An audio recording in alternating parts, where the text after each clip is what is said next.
Jacob Abbas से report शामिल करते हैं। डिप्टी ब्यूरो चीफ अब्दुल्ला की रिपोर्ट के मुताबिक जैकब अब्बास शहरी इत्तेहाद की जानिब से जिम्स डायरेक्टर और ठेकेदार के खिलाफ 15 दिन भी एहतजाजी तहरीक जारी रही। एहतजाज की मेज़बानी सिंधा मुला फौरी के अल्ताफ मेरानी और नेशनल पार्टी के मुख्तियार बलोच शाहिद जवादी ने की। एहतजाज में शहरी इत्तेहाद के सदर Mohammad Akram Abru, general secretary doctor E.G. Ansari, GUE के अब्दुल जब्बार रिंद, अवामी तहरीक के एडवोकेट GM सोमरू, आम इंसान तहरीक के मोहम्मद हसन टालानी, BNP के गुलाब जान मैंगल, सिटी फॉर्म के हमादुल्ला अंसारी, SUP के फिदा, MWM के वसीम लतीफ़ महर, जैकबाबाद अवामी इत्तेहाद के अजीज सियाल सोलंगी, वेलफेयर के इमरान सोलंगी और दीगर तंजीमों के रहनुमाओं ने शिरकत की।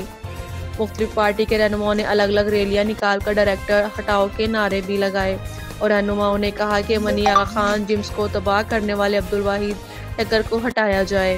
मुकामी लोगों के हक खाने वाले ठेकेदार के खिलाफ नैब से कार्रवाई की अपील करते हैं।